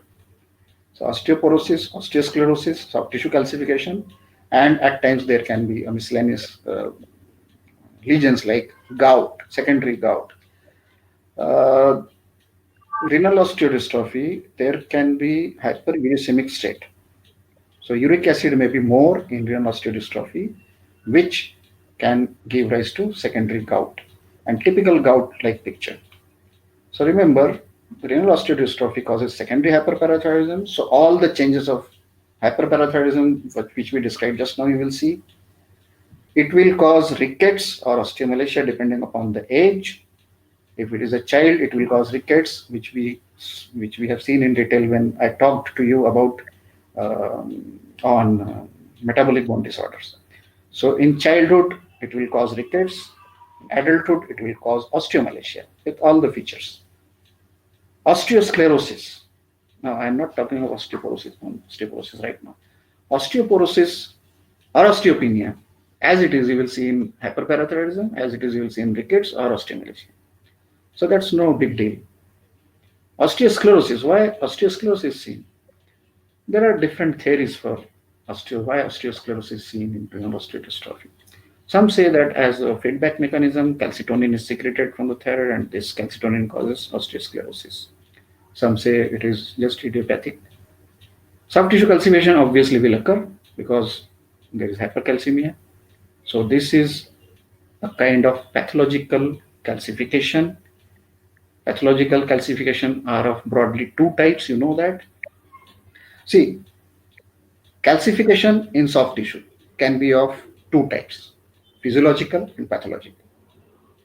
Physiological calcification occurs at various places, including the growing ends of the bone, you know that. Unless there is a physiological deposition of calcium, bones will not grow. So that's a physiological calcification. Again, there are calcifications elsewhere, say basal ganglia, without any effect on human body. So that is again a pineal gland. Pineal gland again calcifies. So these are physiological calcifications which we normally see, and they don't have any effect or adverse effect. Second type is pathological calcification. Pathological calcification are again two types: dystrophic calcification and metastatic calcification. A dystrophic calcification, what is the basic difference between these two? The dystrophic calcification occurs in a diseased tissue. So if a tissue is diseased with anything, infection, neoplasm, anything, a diseased tissue, if it gets calcified because of either hypercalcemia or no hypercalcemia, that is known as dystrophic calcification. The second is metastatic calcification. Metastatic calcification occurs in normal tissues as a result of hypercalcemia. So normal tissues will get calcified. So this metastatic calcification is seen in hyperparathyroidism or in osteodystrophy. Another thing that I think I will discuss later on is aluminum toxicity. That is again seen in renal dystrophy. Aluminum toxicity also has its own skeletal manifestations. Yeah, it is here. So aluminum toxicity, why aluminum? The question is why there should be aluminum toxicity in CKD. Probably it is related to the contents where the patient is. Let me again tell you. Yes, let me tell you. The patients who are under hemodialysis of CKD, they develop aluminum toxicity. So not on patients who are not on hemodialysis. This is very interesting. I will again tell you about it in detail. So the cause in hemodialysis is said to be there are some phosphate binding gels and embalmed water or dialysate which is given, dialysate which are used during hemodialysis. They cause aluminum toxicity. But later on they found that even the patients of CKD, those who are not undergoing hemodialysis, they develop aluminum toxicity. Now, why do they develop aluminum toxicity? It is because of maybe oral aluminum containing phosphate binding medications, which is given to the patients because there is hyperphosphatemia leading to hypocalcemia. Therefore, they are given phosphate binding medications which contain aluminum. So, therefore, aluminum toxicity can occur in CKD. Now, this is a picture of aluminum toxicity where you see osteopenia, periarticular osteopenia, some sclerosis, the obliteration of the narrow space here. And also here you can see cortical tunneling. Cortical tunneling. Here there is a fracture at this end with some callus formation. So cortical tunneling, shaggy type of periosteum here, and with osteopenia and osteosclerosis both. This is a picture of aluminum toxicity. Coming to CKD now. In CKD, there are some peculiar changes in renal osteodystrophy. Now, these peculiar changes, as I have told you earlier, that we will be discussing only peculiar changes in skeleton which can diagnose. So here we can have sclerotic bands in the spine. These sclerotic bands are at the ends of the spine, here and here. This typical picture is known as, obviously you know that, rugger jersey spine, because this kind of spine resembles a rugger jersey of those players, football players. So this is a typical rugger jersey spine, which will be seen like sclerotic bands at two ends. Here, if the sclerotic band is like this, like this, like this, so it's a picture frame kind with enlargement of the vertebral body. The diagnosis is obviously Paget's disease. So this is Paget's.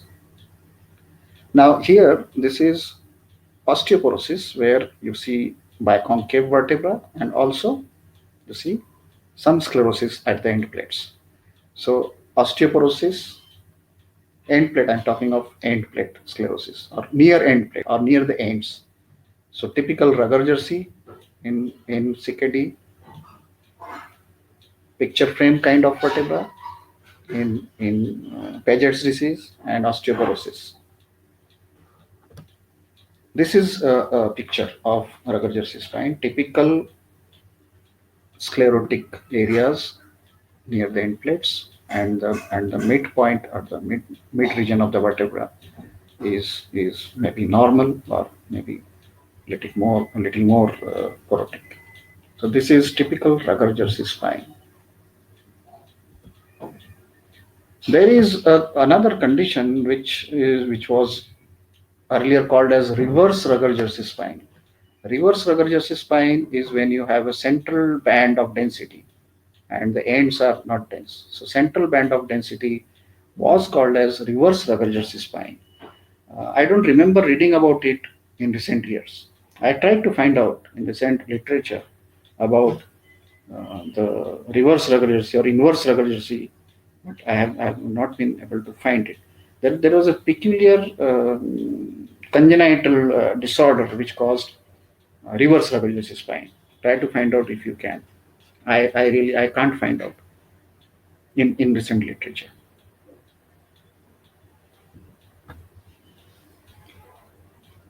This is a picture of pelvis in CKD or secondary secondary effect of CKD, that is renal osteodystrophy.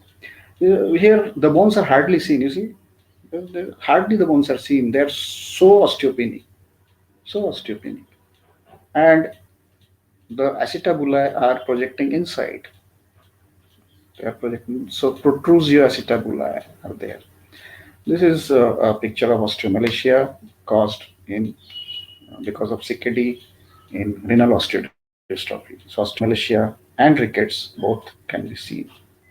There is a fracture here also. You can see a fracture of the neck femur. The bone is so softened here. Osteosclerosis. So there can be osteosclerosis, as I told you, in renal osteodystrophy. So that will be seen as dense bones, and sometimes they are, as I told you, the cause is either calcitonin is implicated or some unknown cause. Now, this patient, you see, if you see carefully, there is subperiosteal resorption here, and after 4 years, the patient had been put on hemodialysis. After 4 years, these are the pictures where the bone has returned to normal. Now, this is a normal bone. You can compare this normal bone with this abnormal bone, and you know exactly what subperiosteal resorption means. You see this and you see this. So this is subperiosteal resorption. This is a normal bone, normal cortex, normal subperiosteal region.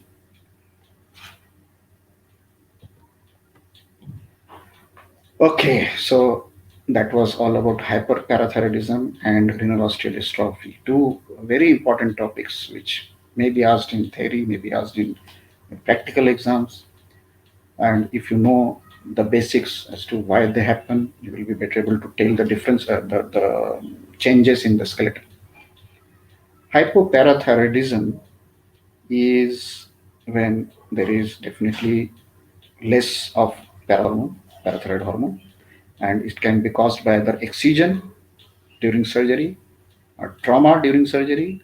Usually the surgery of thyroid, there can be excision or trauma, or at times it can be just idiopathic. No cause, especially seen in children. So idiopathic is mostly seen in children. The radiographic changes are obviously osteosclerosis because parathyroid hormone is less in quantity or there is no parathyroid hormone. So definitely there will be more of sclerosis rather than more of porosis or pinia. There can be calvarial thickening, there can be hypoplastic dentition, subcutaneous calcification, basal ganglia calcification. There can be premature physeal fusion or spinal ossification. So these all are changes, not very specific to uh, where we can actually diagnose hypoparathyroidism. But these are the changes which are seen. Here you can see the calvarial thickening and the sclerosis. You can see here the flowing syndesmophytes.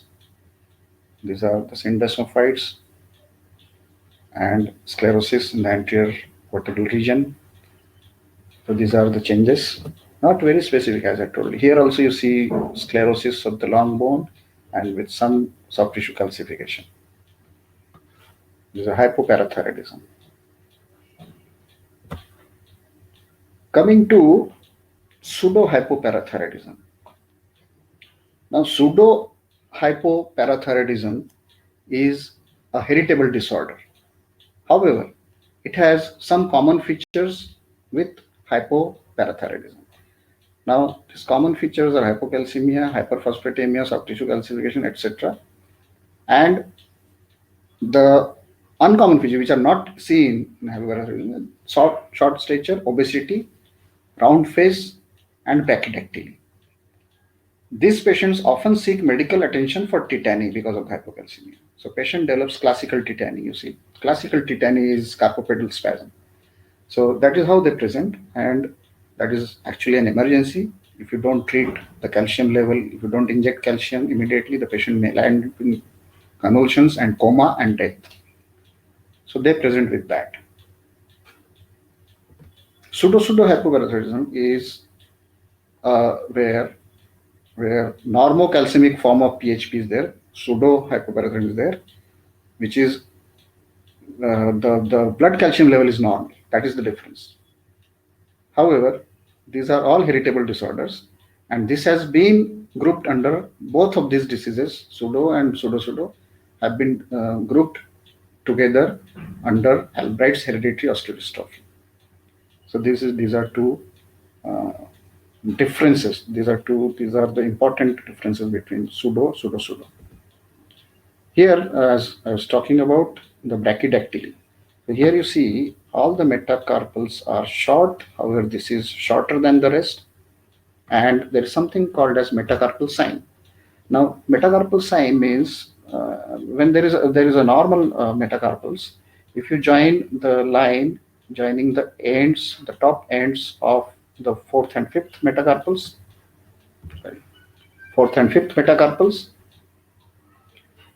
they just go above this metacarpal or just transects the articular cartilage. If it cuts the metacarpal lower down, this is said to be a positive metacarpal sign. Now, simply it means that if this is short, then obviously this will cut here. If this is normal length, it will go above. So this is positive metacarpal sign, which has been used to diagnose these two conditions. Now, these are obviously MR picture nowadays. As I told you, we only do MR. This is a case of large pituitary tumor, macroadenoma. Now, macro and microadenoma. Microadenomas are there. There are so many microadenomas which can cause various problems and difficult to diagnose. But obviously with MR and the dynamic contrast MR, we can diagnose microadenomas fairly confidently. This is a large pituitary tumor which can cause pressure symptoms if it is not endocrinally active. If it is endocrinally active, it will be obvious earlier. If it is not endocrinally active, then it will not be obvious earlier.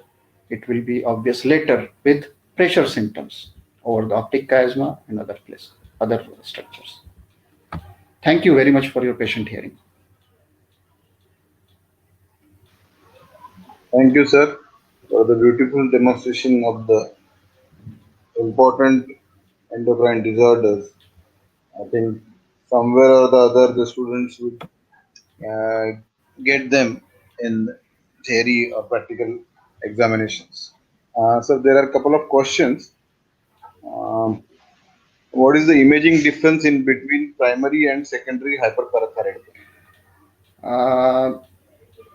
In fact, previously it was said that brown tumors are common in secondary hyperparathyroidism. But nowadays it's not so.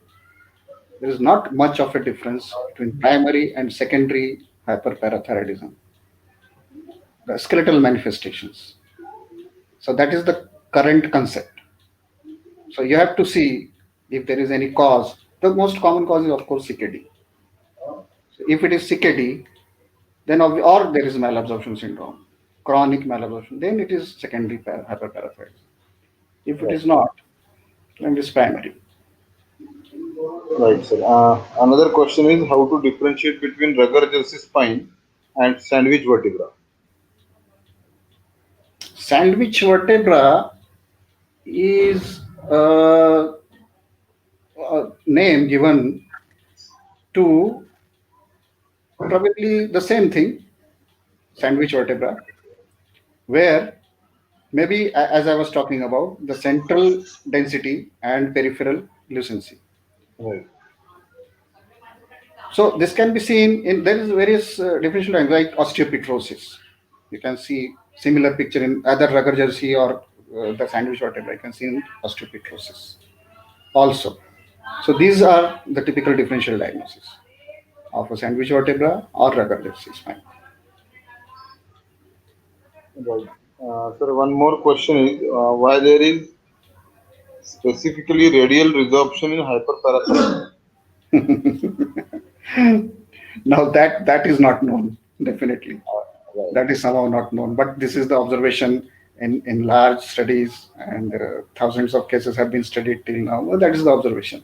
There is no specific cause for one particular side, radial side, to be affected.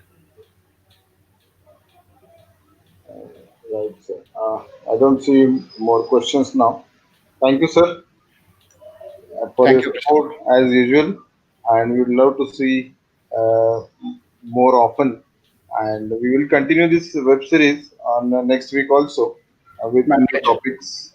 Thank you, sir. Thank you all for attending the webinar. Amit, Thank we may end the session now.